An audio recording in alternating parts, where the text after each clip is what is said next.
Seja bem-vindo, seja muito bem-vinda.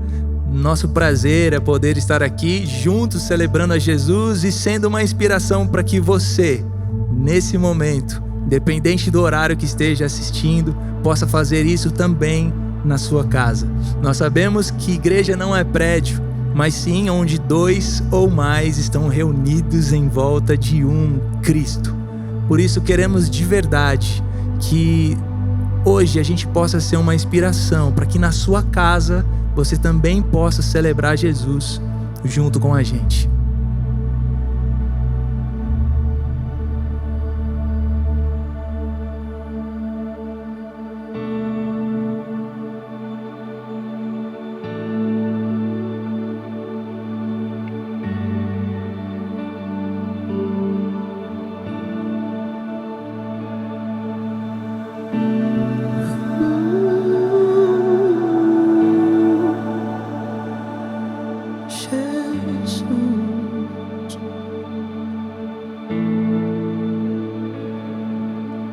Paz, encontrei a paz, os ventos cessarão ao ouvir sua voz. Paz que acalmou o mar, as ondas cessarão com o poder da sua voz. Jesus, Jesus, as trevas estremecem. Jesus, Jesus, não temerei. Jesus, Jesus, as trevas estremecem. Jesus, Jesus, não temerei.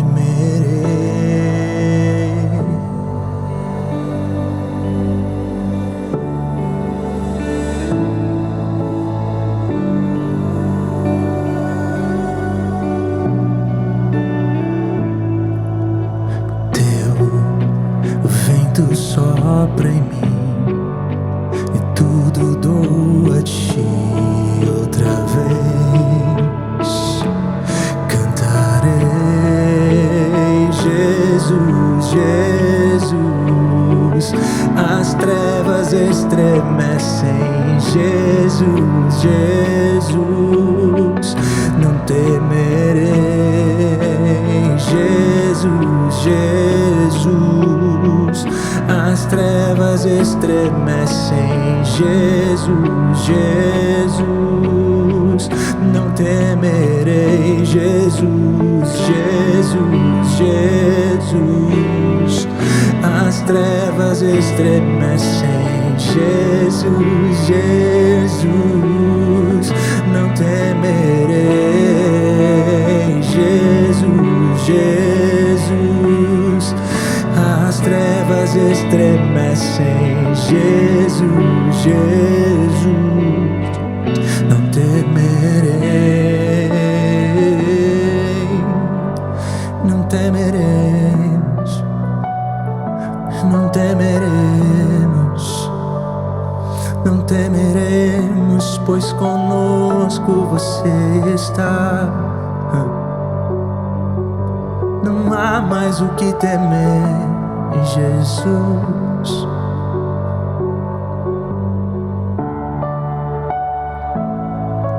Teu nome é luz e as trevas fugirão.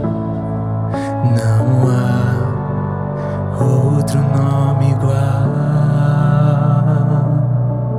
Com o seu poder pra sempre reinará. Não há outro nome igual. Com o seu poder pra sempre reinará. Não há outro nome igual.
João 1:1 diz: No princípio era aquele que é a palavra.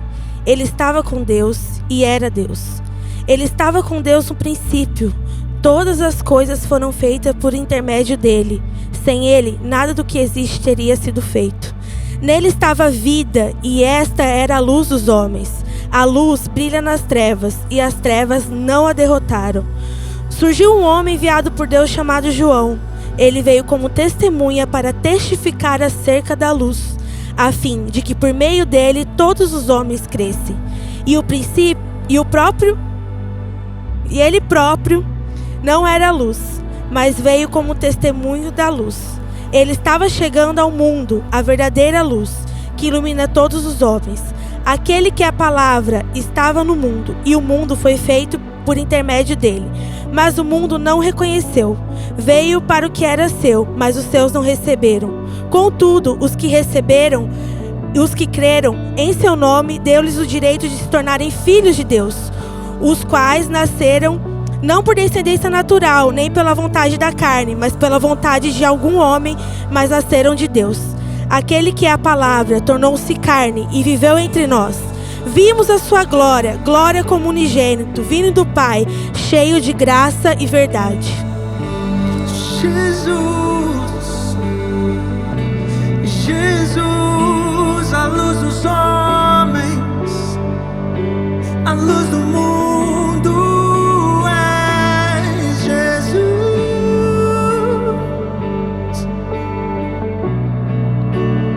Seu nome é luz e as trevas fugirão. Não há outro nome igual. Com seu poder pra sempre reinarás. Não há outro nome igual. Jesus, Jesus, Jesus.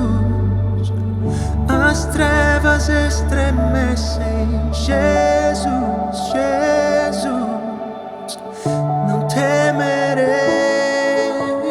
Jesus, Jesus.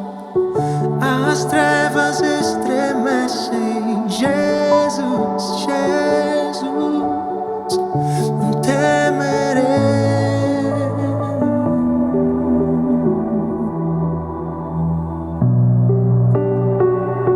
Não temeremos.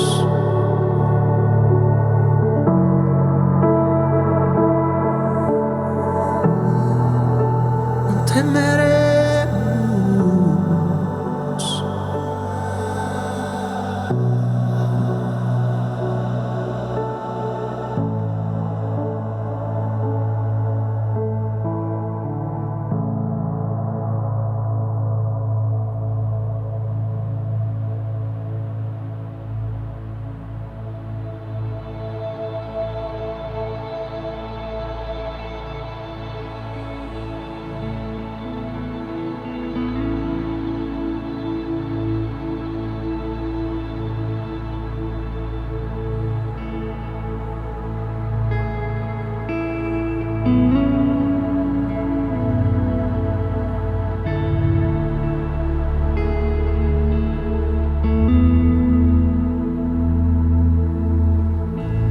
Criador se fez homem, a majestade servir. O justo se fez pecado, a fenda na rocha se abriu e me fez entrar onde eu pude te enxergar.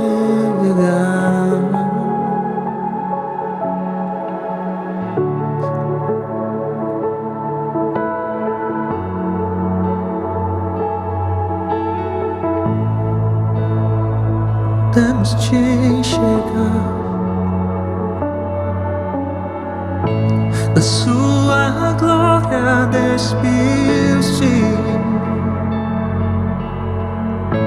para com ela vestir-me.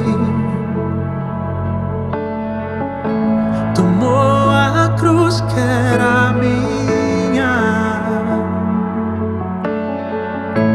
me deu a sua coroa e me fez entrar onde era impossível eu ir, fez-me aceitar ao seu lado junto ao Pai.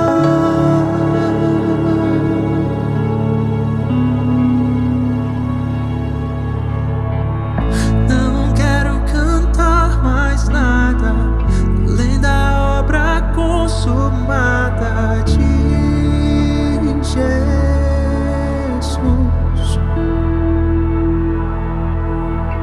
inserido nessa aliança que jamais será quebrada em Jesus.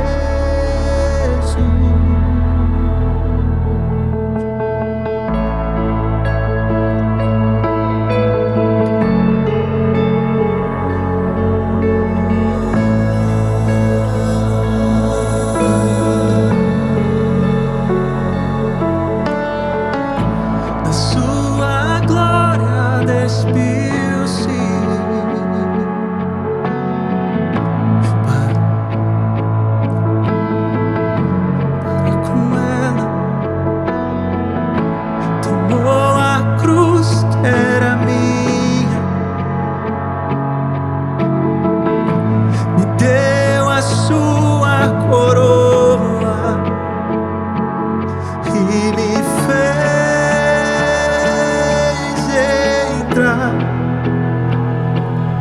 onde era impossível eu ir, fez-me aceitar ao seu lado junto ao Pai.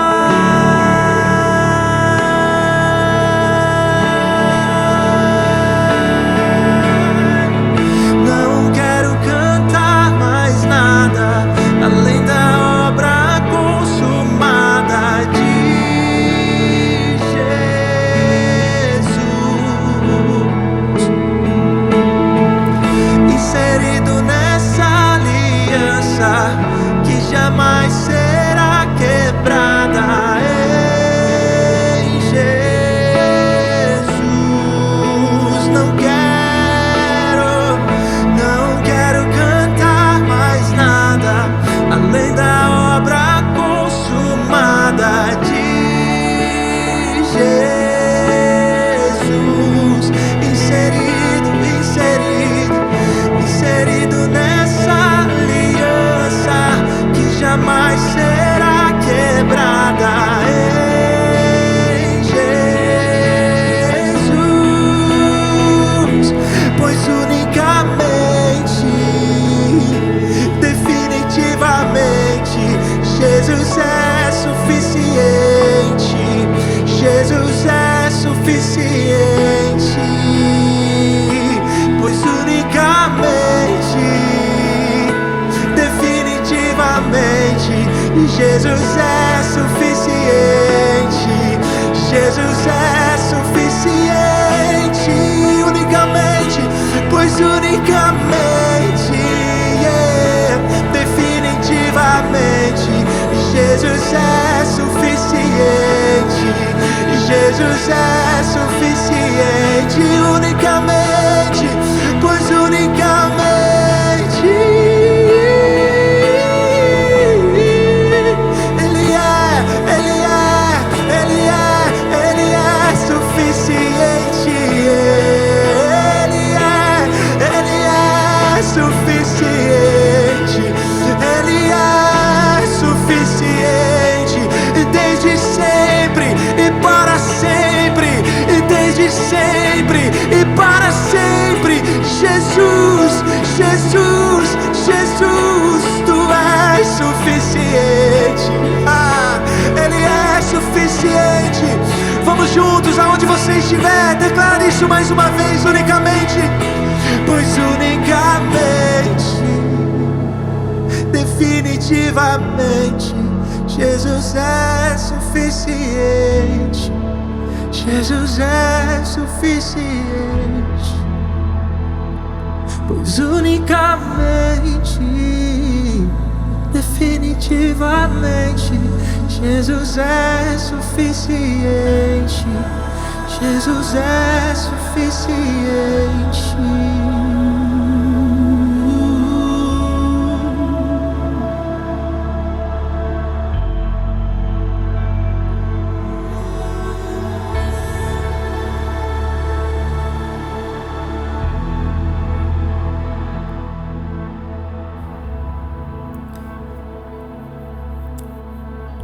Jesus,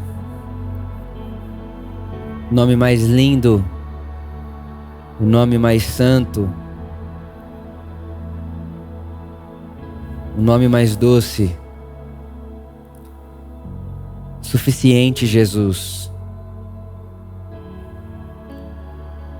Obrigado, Jesus, porque nós podemos cantar isso com tanta convicção e fazer dessa verdade cantada a nossa vida, o nosso motivo. E tudo isso que nós acabamos de cantar, um Deus que da sua glória despiu-se para com ela cobrir-me, um Deus que pegou a cruz que era minha, um Deus que não usurpou o ser igual a Deus, algo ao qual devesse apegar, nós conhecemos em você, Jesus, que é o Deus do Evangelho. O Deus do Evangelho. Jesus, obrigado porque em você nós quebramos e nós tiramos da nossa mente, da nossa cabeça, todos os deuses que nós faríamos conforme a nossa semelhança, conforme os nossos prazeres, conforme os nossos pecados e preconceitos. Você, Jesus, destrói todo tipo de Deus que um dia o Vitor, que nós, humanidade, tentamos fazer segregador, exclusivista, favoritista, moralista, um Deus para alguns, um Deus da elite, um Deus masculino, um Deus segmentado, o Deus de Israel. Tudo isso, essas características e essas sombras que nós colocávamos em você como identidade, Jesus, você vem e você quebra tudo isso e vem nos mostrar e nos contar que não, você não é o Deus de Israel, você é o Deus e Pai de toda a família humana, o Criador dos céus e da terra. Você vem mostrar para nós, Jesus, que não, você não é um Deus moralista e que exclui pessoas, mas vem para a terra e senta com pecador, come com prostituta, e vive uma vida aqui que para a religião e para os detentores de Deus na época é um escândalo, mas você é Deus e veio e viveu dessa forma, e não só viveu dessa forma, mas nos ensinou a viver dessa maneira, e hoje nós estamos aqui cantando tudo isso, muito grato a você, Jesus, porque nós temos liberdade para viver essa vida que você veio nos mostrar, uma vida que não exclui, não segrega, não mata, mas acolhe, ama, traz para perto, abraça, cuida, protege, acredita, porque nós sabemos que o nosso destino é ser como você, Jesus. Nosso destino é nos tornarmos exatamente como você é. Esse é o nosso destino. O destino do caminho do Evangelho não é um lugar, é uma pessoa, Jesus, é você.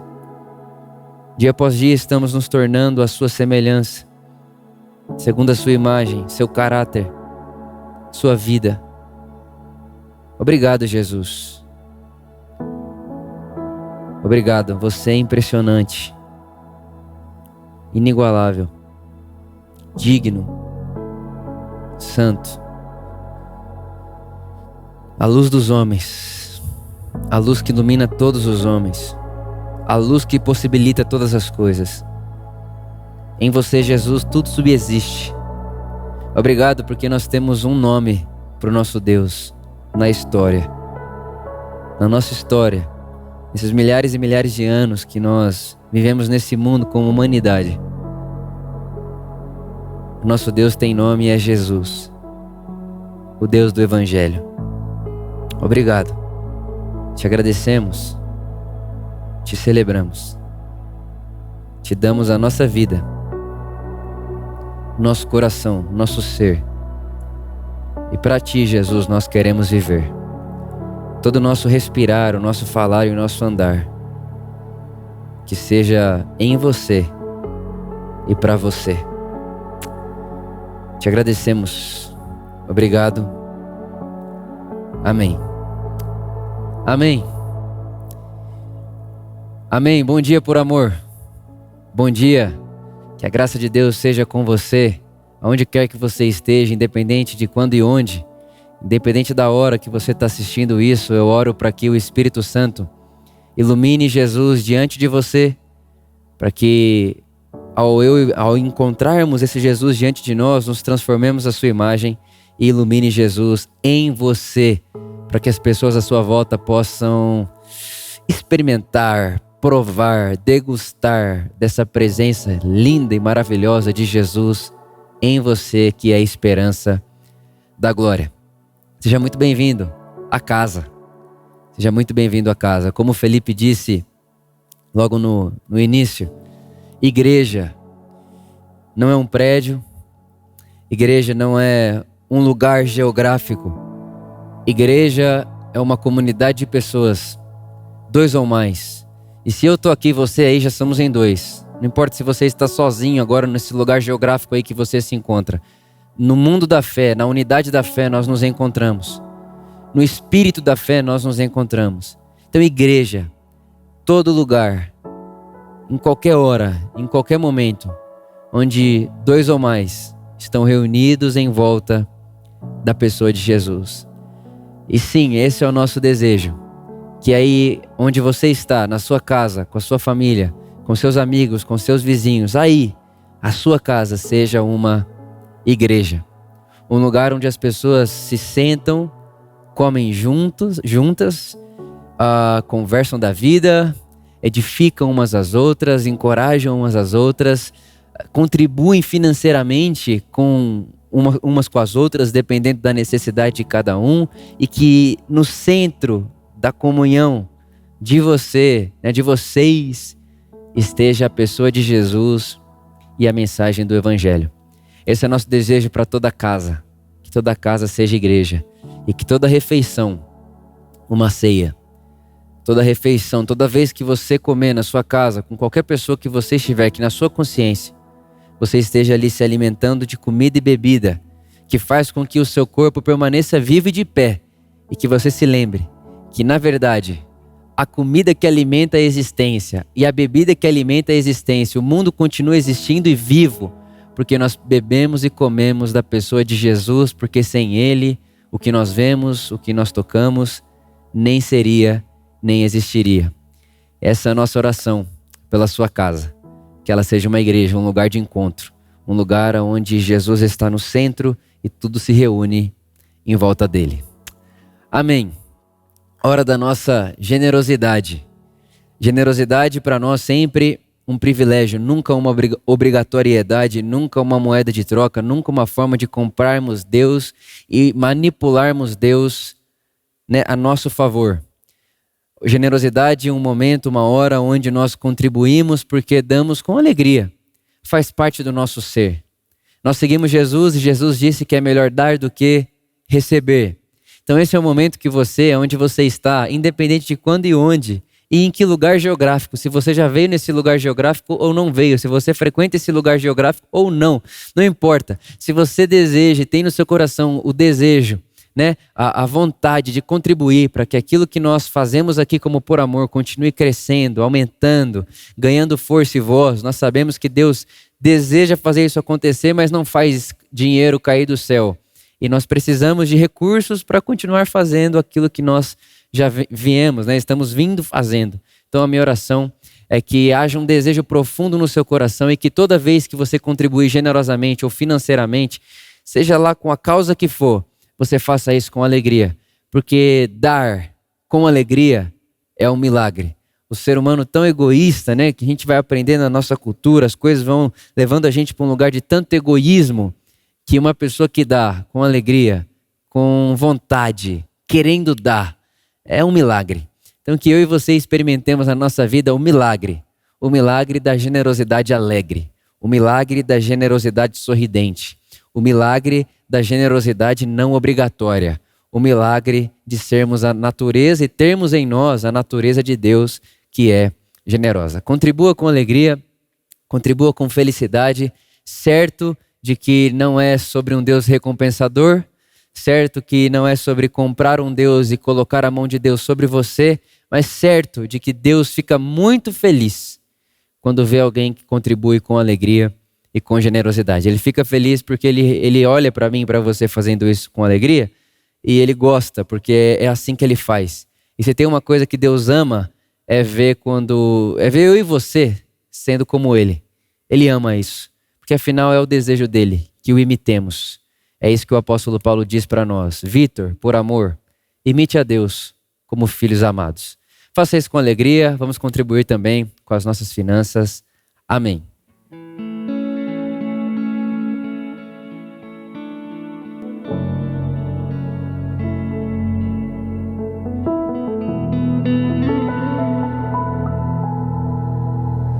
Porque Ele vive, posso crer no amanhã. Porque Ele vive, temor não há. Mas eu bem sei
Olá, Por Amor. Meu nome é Paulo Fortunato, eu sou de Curitiba e tenho uma grande novidade para vocês. É que a Igreja Por Amor chegou à capital paranaense e de uma forma totalmente diferente. Nós nos reunimos nas casas. E de que forma isso acontece? Vou explicar para você. Nós temos um pequeno grupo de pessoas que se reúne aos domingos. Nós preparamos uma mesa, café, chimarrão que não pode faltar aqui em Curitiba e vamos para a celebração online com o Pastor Vitor. Após a celebração, nós nos reunimos em volta da mesa para poder discutir, para poder conversar, para poder nos pastorear e ver como cada um foi ministrado. Ao final de tudo isso, nós decidimos em conjunto como podemos aplicar tudo que foi ouvido na ministração e na conversa na mesa durante a nossa semana com as pessoas que estão ao nosso redor, e muitas pessoas têm sido impactadas. Fica aí o nosso convite, quem estiver passando por Curitiba e quiser conhecer a nossa igreja casa e ter um momento de comunhão com a gente, vai ser muito bacana. Continuem abençoados, até mais.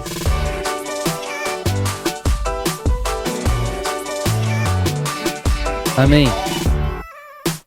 Você acabou de assistir o vídeo do Paulo, nosso irmão lá de Curitiba, e eu lembro a sensação que eu tive quando eu assisti, né, esse ocorrido que ele contou a vocês, de eles reunidos em volta de uma mesa, assistindo a celebração do domingo, e ao acabar a celebração do domingo, eles continuam ali em volta da mesa, com comes e bebes, e conversando sobre como transformar aquele anúncio da mensagem em prática. E eu lembro que quando eu vi esse vídeo a primeira vez, aquilo me emocionou muito, e mais do que me emocionar, me deu um vislumbre. Me deu um vislumbre de esperança e também de senso de propósito. Sabe, eu como pregador, né, como alguém que faz isso há muitos anos, né? Parece muito, mas desde os meus 19 anos faço isso frequentemente, e muitas vezes na mesma semana, eu consigo perceber que existem momentos e pregações que são diferentes das outras.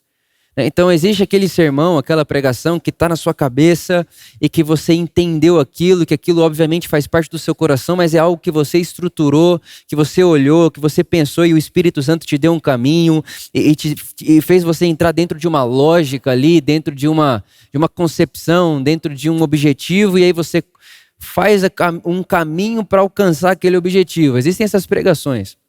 Mas existem um outro tipo de pregação, que são as pregações que eu não tenho outro nome, a não ser pregações sentimentais.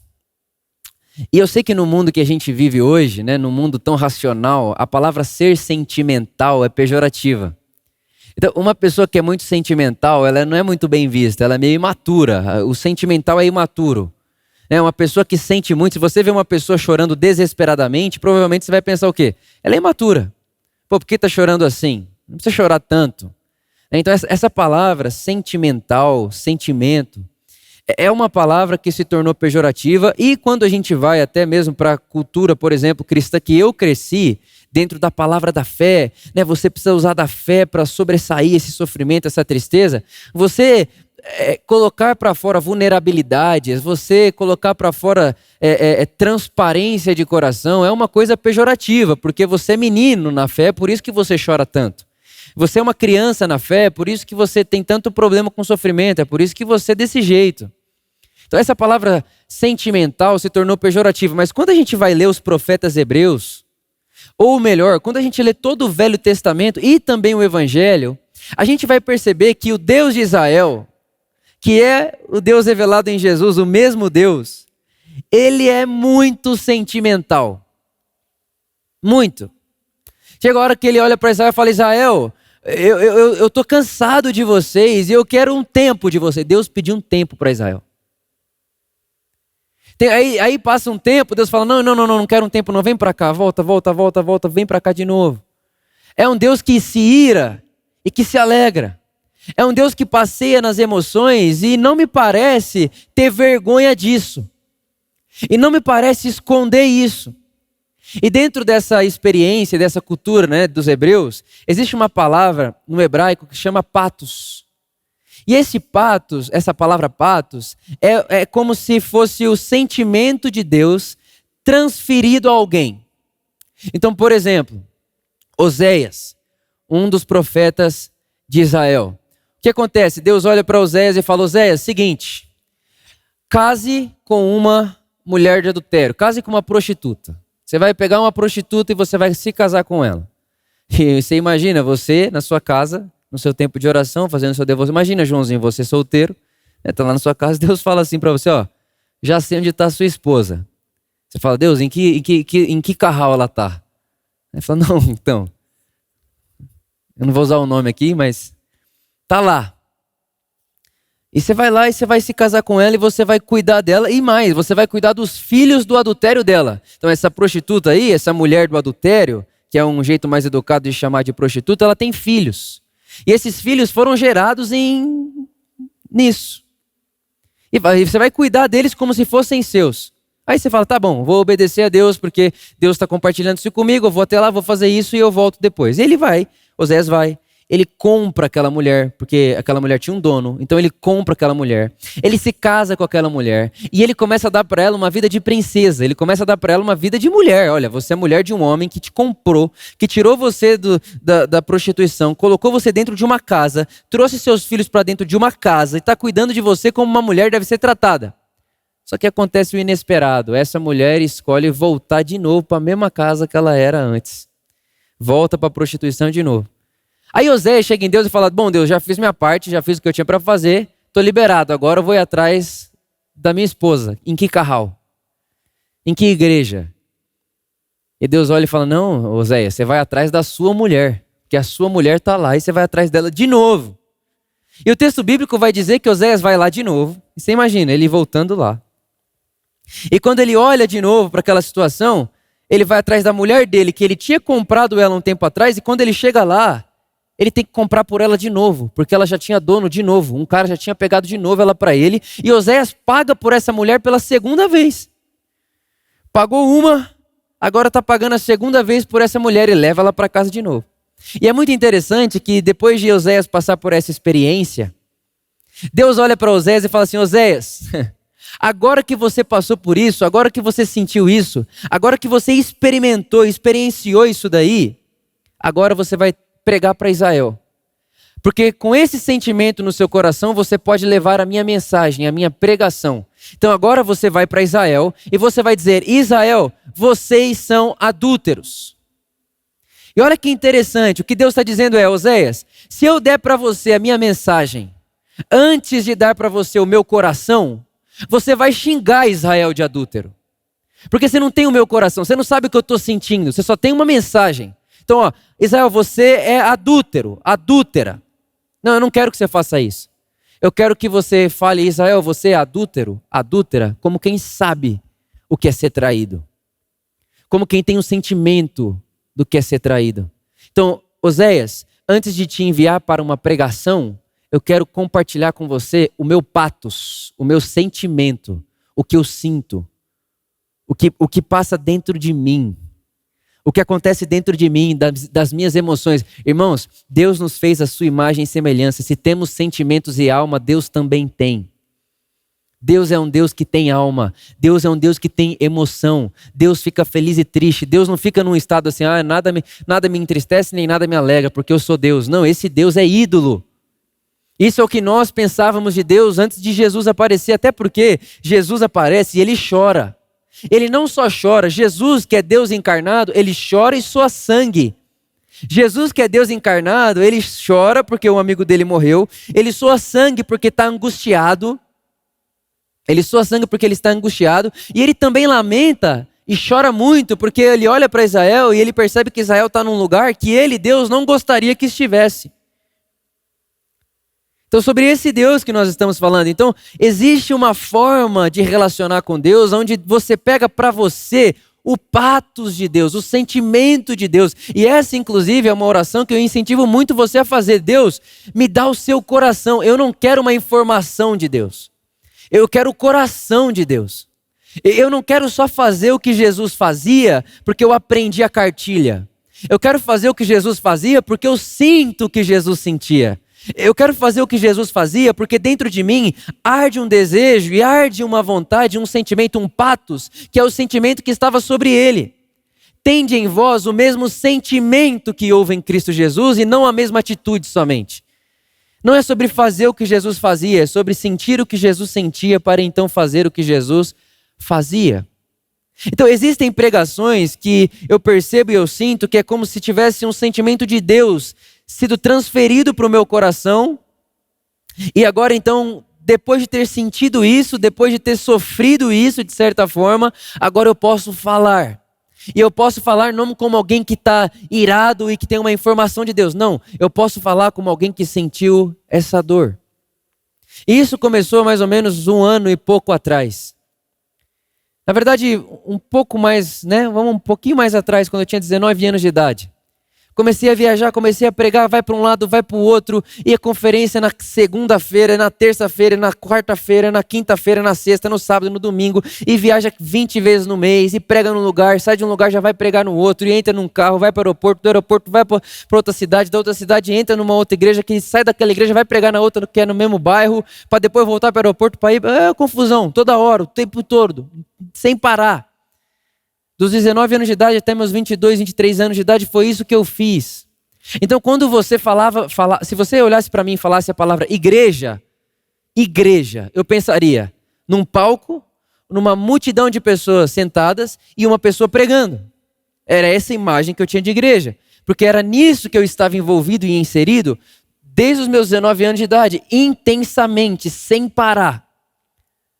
Praticamente todo dia. O dia que eu não estava pregando, eu estava descansando para pregar. Essa era a minha vida. Então, se eu escutasse, alguém perguntasse para mim, Vitor, qual que é a primeira imagem que vem na sua cabeça quando você pensa em igreja? Eu diria, bom, um auditório, um palco, um homem com a Bíblia na mão, ou uma mulher com uma Bíblia na mão, um homem com uma Bíblia na mão. E é isso, a igreja é uma coisa parecida com isso daí. E aí, há 1 ano e pouco atrás, eu comecei a entrar numa crise profunda a respeito do meu pensamento do que é igreja. O que é igreja? O que é igreja de verdade? Quando eu penso em igreja, por que eu penso nisso? E aí a Por Amor nasce há 3 anos e meio, quase 4 anos atrás. E quando ela nasce, a gente começa, e se você acompanha, se você participou, você sabe que é uma avalanche de coisa. Todo lugar que ia não dava espaço, e mais gente, e mais celebração, e mais celebração, e mais celebração, e mais celebração, e mais aglomeração, e mais aglomeração, e mais pregação, e tem que mudar de lugar, e tem que mudar de lugar, e tem que mudar de lugar, e a gente muda de lugar, e a gente vem para esse prédio, e enfim. A gente vem vindo refém de tudo isso, refém desse movimento, refém dessa história, refém dessa imagem de igreja, auditório, palco, multidão ouvindo uma pregação, uma música maravilhosa, uma música que encanta, uma música que, nossa, como é bonita essa música, nossa, como essa música me abraça. Então tem que ter uma música boa, uma pregação boa, um auditório legal, tem que ter o ar-condicionado, tem que ser a cadeira confortável, tem que ser um lugar legal para as pessoas estarem. Isso é igreja, assim que a gente vai aprendendo a ser igreja. Mas 1 ano e pouco atrás eu comecei a me dar conta que essa imagem de igreja, era muito estranha às páginas da Bíblia. Essa imagem de igreja, prédio, auditório, cheio de gente, uma pessoa pregando, uma música maravilhosa, um show, uma espécie de um show, de uma apresentação, é muito estranho às páginas da Bíblia e não era nada parecido com isso que o apóstolo Paulo tinha, ou quando Jesus tinha, quando disse a palavra igreja. Não estava nem perto disso, e eu comecei a entrar nessa crise. Eu me lembro um dia de estar dentro da minha sala no escritório, bem ali em cima, e nós estávamos em uma troca de celebração aqui já nesse prédio. E enquanto eu estava ali em cima, olhando aqui para baixo, eu olhei para baixo e eu vi aquela multidão de pessoas, e eu falei, o que é isso que eu estou sentindo? Tem alguma coisa errada no meu coração. Existe um sentimento em mim que não é meu. Existe um sentimento em mim que é meu, mas não teve origem em mim. Dallas Willard, ele disse que a maneira de Deus falar comigo e com você é colocando dentro de nós pensamentos e sentimentos e desejos que são nossos, mas não tiveram origem em nós. Então eu percebi uma coisa, tem um sentimento em mim, tem um negócio aqui dentro, tem uma voz aqui dentro que não teve origem em mim, mas parece minha. E aquilo estava me deixando angustiado, entristecido, e eu fui para o meu quarto da oração, comecei a meditar nisso, pensar nisso. Jesus, fala comigo, me mostra o que é isso. E eu comecei a perceber que o que Deus estava fazendo era transformando a minha imagem do que é igreja. E conforme isso vai acontecendo, essa imagem do que de fato é igreja, eu percebo que Deus foi transformando a imagem de um palco e um auditório numa mesa de uma sala de uma casa. Eu comecei a perceber que do palco e do auditório, onde tem uma apresentação, onde tem um anúncio, uma pregação que é maravilhoso, é sensacional, é muito legal, mas que não é tudo, nem está perto de ser. A imagem que eu tinha foi se transformando numa casa, onde tem uma mesa e pessoas reunidas em volta dessa mesa. E essas pessoas reunidas em volta dessa mesa se chamam de irmãos. Eu nunca vou esquecer o dia, lá no Caixotinho ainda, uma mãe com um bebê no colo olhou para mim e falou assim: pastor, a gente precisa apresentar meu filho urgente, recém-nascido. A gente precisa apresentar meu filho urgente. Eu falei: mas por que urgente? Tá tudo bem? Ela: não, porque ele já está começando a ficar doentinho, a gente precisa apresentar ele logo. Aquilo cortou meu coração. Porque não tem nada disso, não é nada. Como assim? Então quer dizer que se eu, Vitor, que é o pastor, levantar a criança e falar: Deus, ela é sua, ele vai parar de ficar doente? Que Deus é esse? Isso é um ídolo.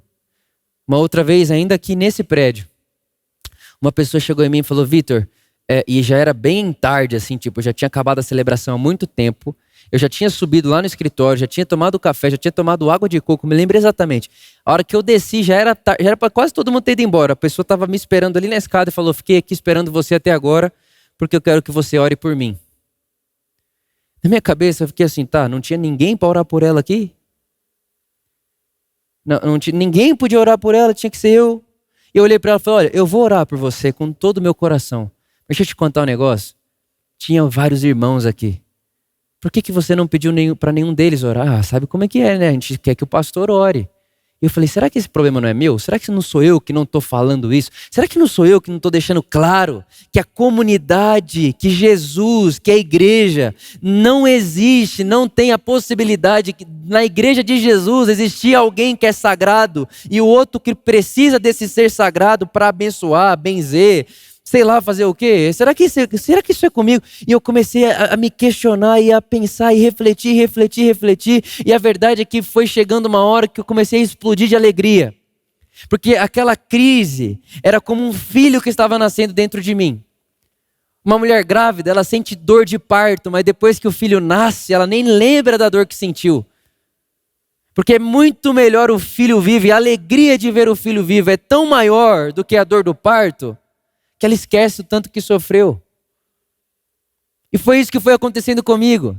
Eu comecei a perceber que tinha nascido algo em mim daquela dor. Tinha uma dor acontecendo, tinha algo acontecendo, mas começou a nascer algo dentro de mim. E eu percebo que esse algo que estava acontecendo era uma transformação de imagem.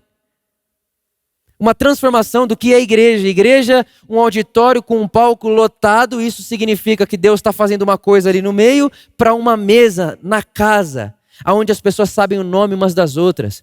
As pessoas sabem o que elas estão passando na vida umas das outras. As pessoas sabem quem estão em necessidade ali. As pessoas sabem, se alguém não for na casa, a gente sente falta. Agora, como é que faz para fazer isso aqui? Como é que faz para fazer isso aqui? Uma outra crise que me deu no meio do caminho foi: poxa, tem 1.200 cadeiras aqui. 1.200 pessoas. Dessas 1.200 pessoas, quantas estão servindo?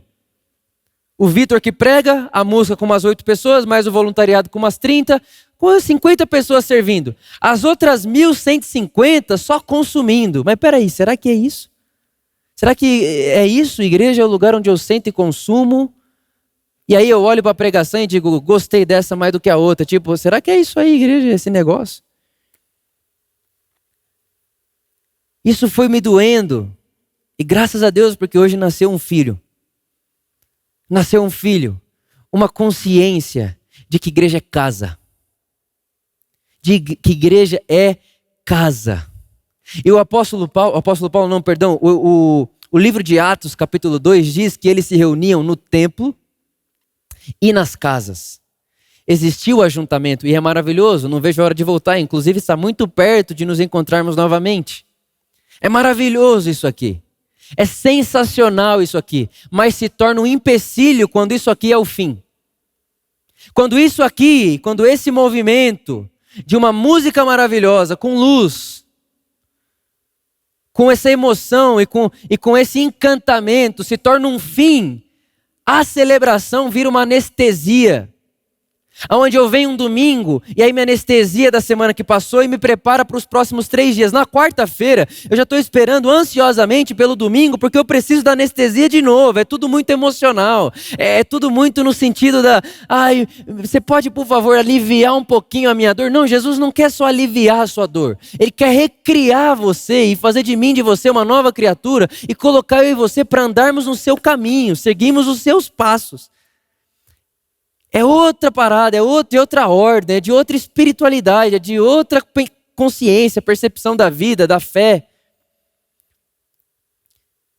É maravilhoso.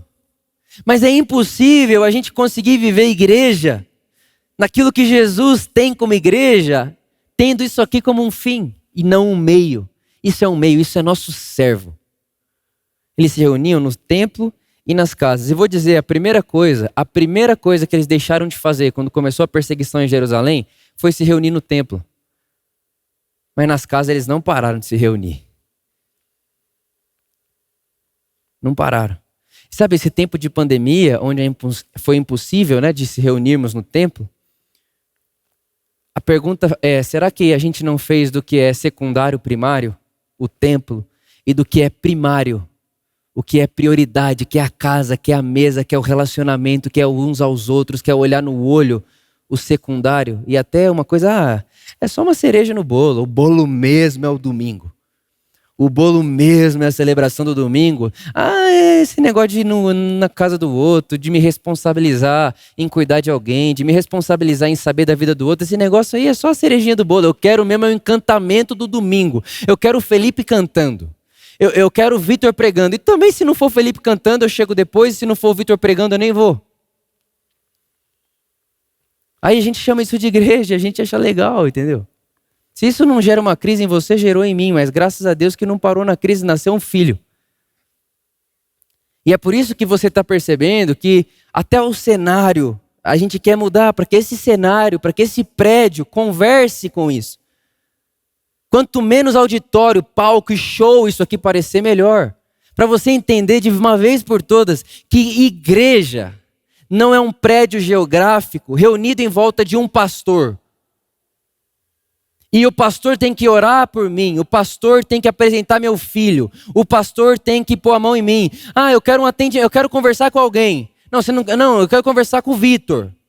Não, mas o Vitor não pode. Não, então tá bom, semana que vem eu ligo de novo. Eu quero conversar com o Vitor. Não, mas você não quer conversar com... Não quero. Então o que é isso que a gente está fazendo aqui? É o quê?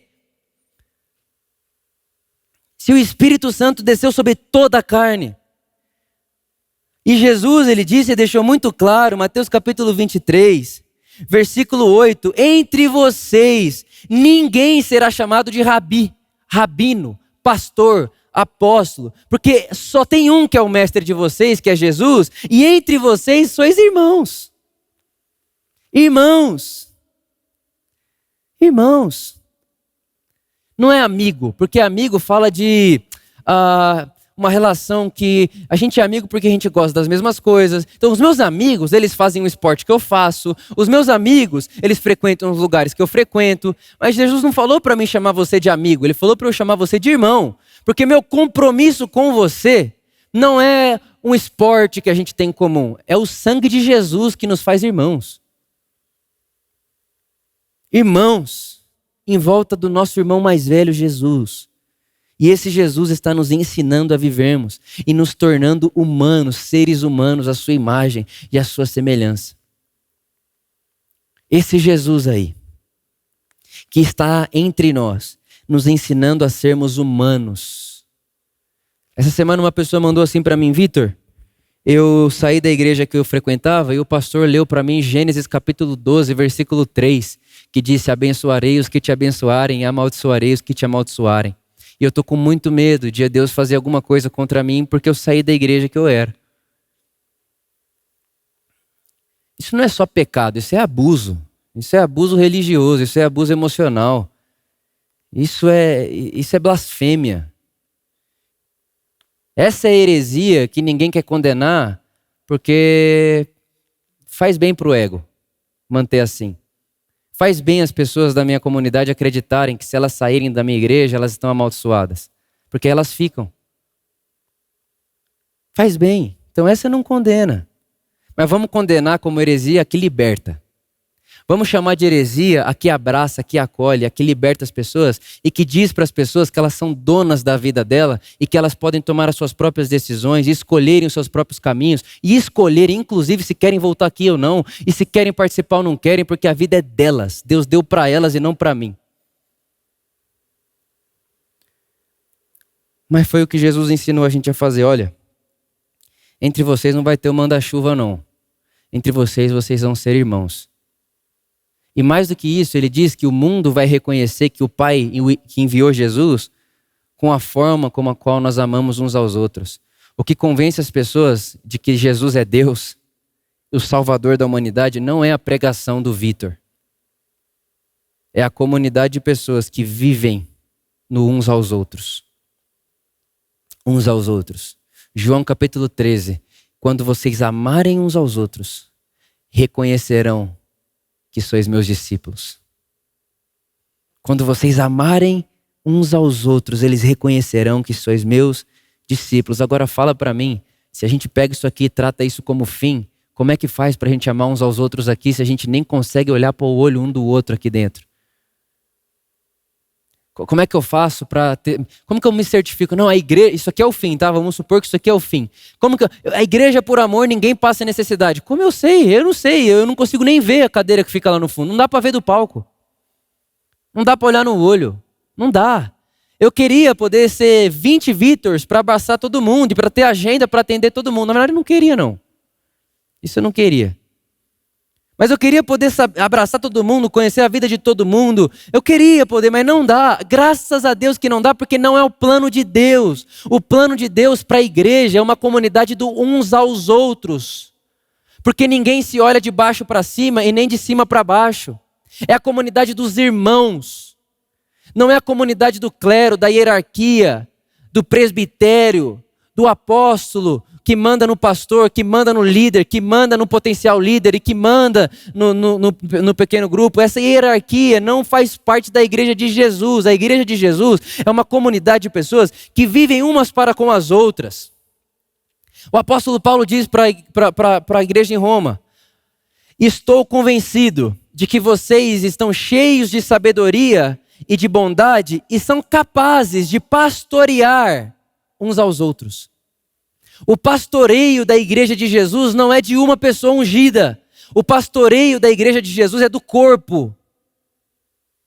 O meu papel como pastor, o meu papel como alguém que é um ministro do evangelho e coloco o meu dom para servir você, não é fazer o papel do pastor que cuida das pessoas, mas viabilizar o pastoreio mútuo da comunidade. É isso que o apóstolo Paulo diz. Olha, Deus deu algum para apóstolos, outro para profetas, outro para mestres, outro para evangelistas, para que os santos alcancem maturidade para exercerem a obra do ministério. Quem faz a obra do ministério não é o pastor ungido, são os santos que estão sendo amadurecidos pela pregação do evangelho, pela comunidade, pelo uns aos outros. São santos. Sabe, irmãos, a maneira de Deus transformar a humanidade não é através de um pregador com talento, músico com talento, prédios lotados. Não. A maneira de Deus transformar a humanidade é apresentando para a humanidade uma nova forma de ser humanidade, uma nova forma de se relacionar. É uma nova criação. Existe um povo que parece que é de outro mundo, e realmente é uma nova criação. E esse povo, eles vivem uns para com os outros, eles vivem uns aos outros.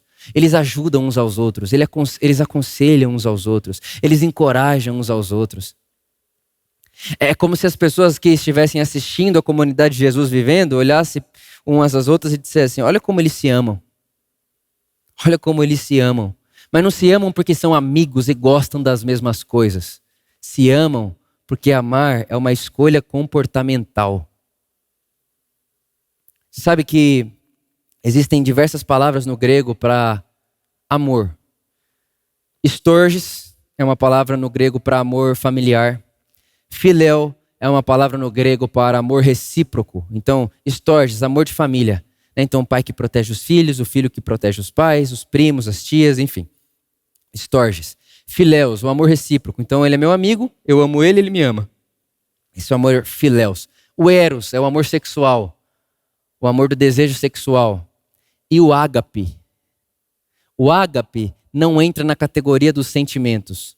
O ágape é a palavra de Jesus para amor. E o ágape significa amar deliberadamente, como uma escolha comportamental e não como um sentimento. Eu não amo porque eu gosto. Eu amo porque Jesus disse ame. E Jesus não disse para eu amar quem eu gosto, ele disse para eu amar todo mundo. E é nessa hora que ele diz para você, ame até quem te persegue. Ame o seu inimigo. Não é que vai ter um sentimento de, eu gosto tanto dessa pessoa que está querendo me matar. Não, eu amo essa pessoa e eu caminho nesse amor, porque amar é uma escolha comportamental, de obediência a Jesus. E se Jesus está dizendo que eu posso amar, porque ele sabe mais de mim do que eu mesmo. Só que essa experiência do amor uns aos outros, do encorajar uns aos outros, do aconselhar uns aos outros, do consolar uns aos outros, não vai acontecer numa aglomeração. Só pode acontecer em volta de uma mesa.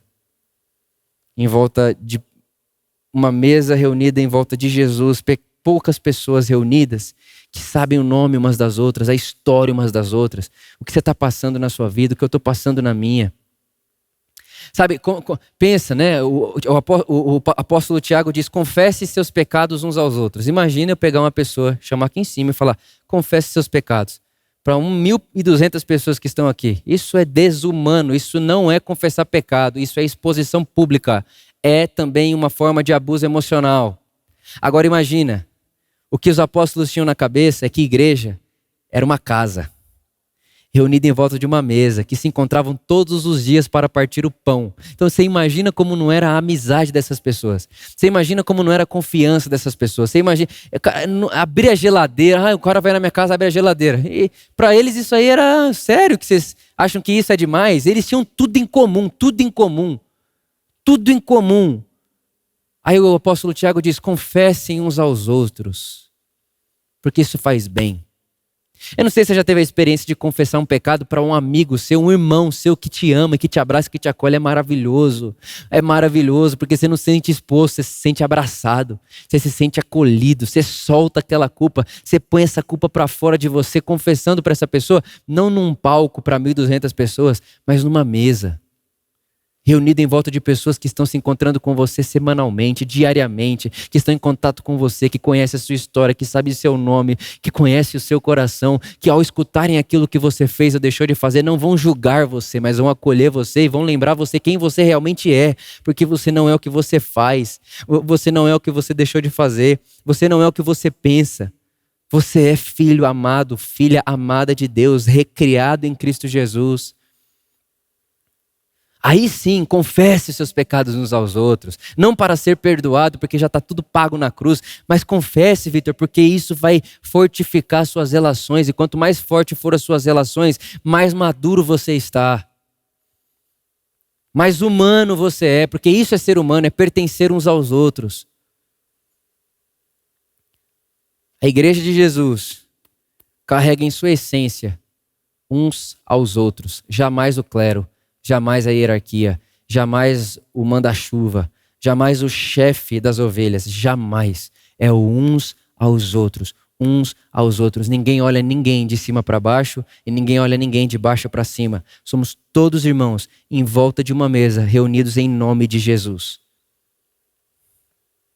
É isso. E aí nesse lugar ninguém precisa ter vergonha, nem medo de se expor, de ser transparente. E na casa há sempre lugar, né? Há lugar na casa, há perdão na casa. Quando estamos juntos, nosso encontro é casa. O meu desejo para nossa comunidade, por amor, é que o dia que você tiver que escolher entre estar num domingo aglomerado ou estar numa casa em volta de uma mesa, reunidos em nome do Evangelho, que você escolha estar na casa em volta da mesa, reunido em nome do Evangelho. Isso é um sonho que eu tenho. E o meu papel como pastor, o nosso papel como pastores, vai ser sempre esse: viabilizar o pastoreio mútuo da comunidade. Não gerar dependência de você em mim. Uma vez uma pessoa chegou em mim e falou assim: Vitor, por que no final da celebração, né, a pessoa falou do culto, por que no final do culto você não vai ali embaixo para orar pelas pessoas que quiserem oração? E foi muito boa a intenção dela. Provavelmente na igreja que ela ia, isso acontecia. E eu falei para ela: olha, me perdoa, mas jamais faria isso, porque geraria uma dependência das pessoas e um senso de que a oração do Vitor é mais ouvida. Ai, Deus ouve o Vitor orar. E não é verdade. A oração está aí, ó. Quem quiser orar, ora. Orai uns pelos outros. E se a gente for pesquisa depois na Bíblia, no seu celular, uns aos outros. No mínimo 27 vezes vai aparecer versículos bíblicos no Novo Testamento com mandamentos recíprocos. No mínimo 27. Na minha apareceu 63. 63. Encorajem uns aos outros. Exortem uns aos outros. Amem uns aos outros. Aconselhe uns aos outros. Prefira o outro do que você. Edifique uns aos outros. Pastoreie uns aos outros. Essa é a comunidade de Jesus. Porque Jesus, na comunidade dele, não está só em cima do palco, na boca de quem está com o microfone. Na comunidade de Jesus, Jesus está em tudo e em todos, e através de todos. Por isso todos pastoreiam, todos ensinam, todos encorajam. Agora talvez você fale: Vitor, tá, mas por que você está aí com a Bíblia na mão, pregando, tem um prédio desse tamanho? É simples, porque é um dom que Deus deu para mim, e cada um vai utilizar o seu dom. O dom que Deus deu para mim, né, e o dom que eu fluo e que me faz vivo, é abrir a Bíblia, o Evangelho, e traduzir o Evangelho a você. Traduzir o Evangelho, pregar o Evangelho. Deus me deu esse dom. Pregar o Evangelho. E qual que é o seu? Mas não é porque eu estou pregando o Evangelho aqui que esse é o momento que o meu ápice do meu momento que eu estou sendo usado por Deus. Não.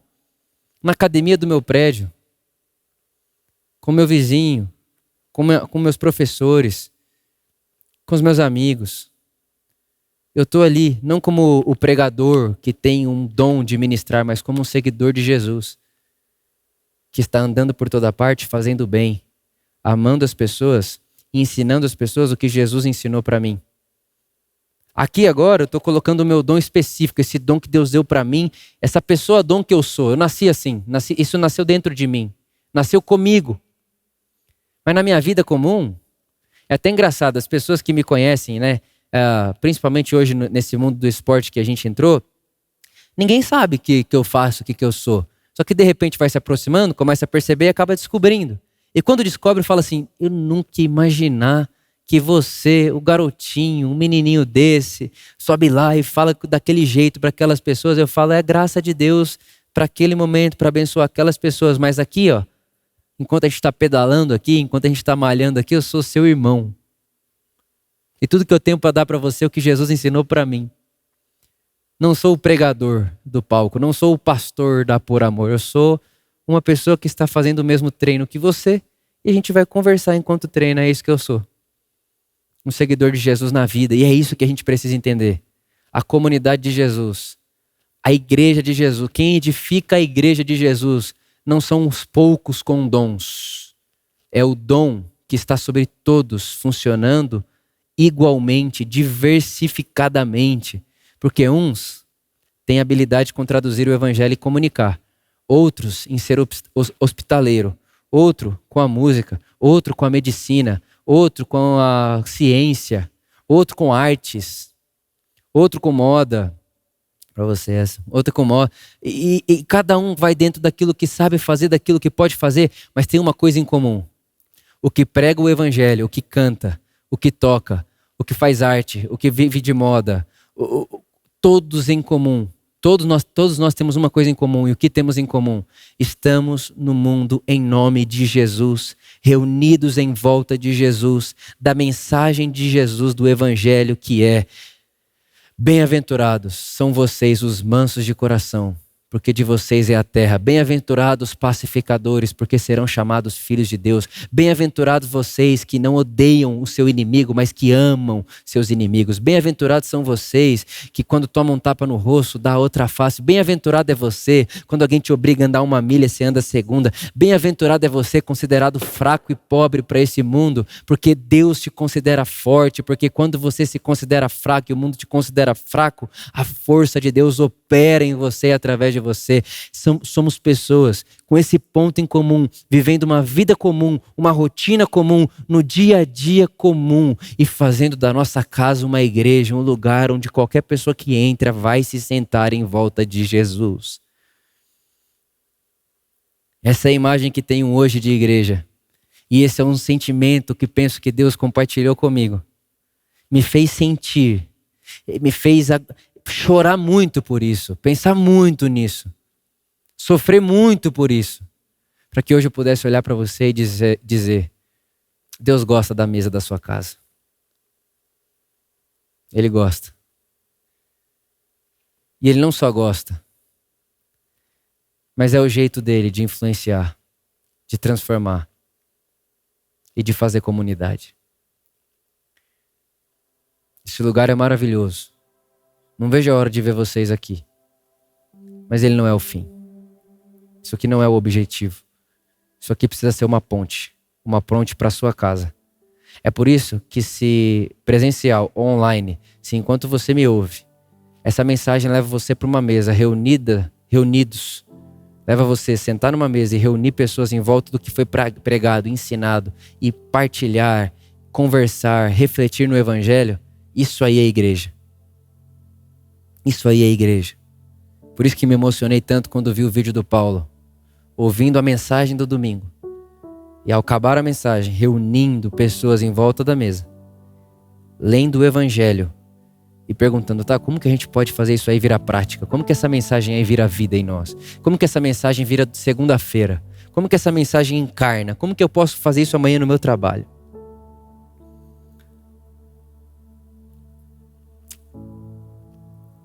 Essa é a minha oração pela Por Amor.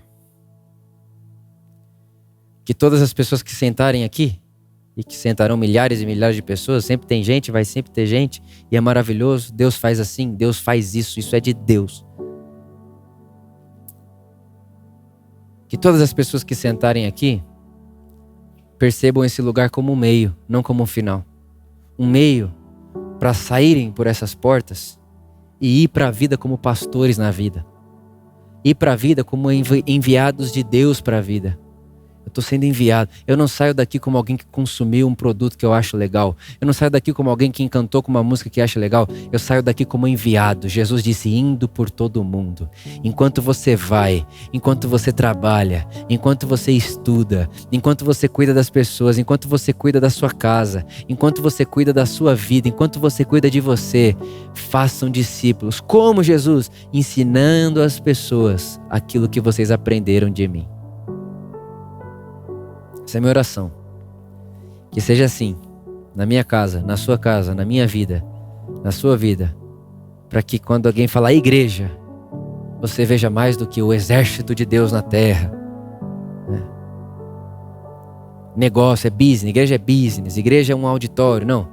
Quando alguém falar igreja, você pense casa, mesa, comida na mesa, uns aos outros, em volta de Jesus, comendo dele, bebendo dele, compartilhando dele, partilhando dele, usufruindo dele, celebrando ele, tocando ele enquanto toco o outro, cuidando de Jesus enquanto cuido do meu próximo, abraçando Jesus enquanto abraço o meu próximo, amando Jesus enquanto amo o meu próximo, encontrando Jesus na mesa de casa. Minha oração é que essa seja a sua imagem de igreja. Pessoas. Mais do que ir à igreja, que possamos viver igrejando. tabernaculando essa realidade, igrejando onde quer que estejamos. Um santuário ambulante, uma igreja ambulante. Um santuário que não é preso a um local geográfico, uma igreja local, mas que não é geográfico, que ultrapassa as paredes, que ultrapassa o limite da geografia, que ultrapassa aquilo que você pode medir, porque está dentro do vento do Espírito. E o vento sopra onde quer. Onde quer. Essa é a minha oração. Que seja assim, para a glória de Jesus, e para que as pessoas conheçam esse amor, essa graça, essa vida tão irresistível que mudou a minha vida e que mudou a sua vida. Amém.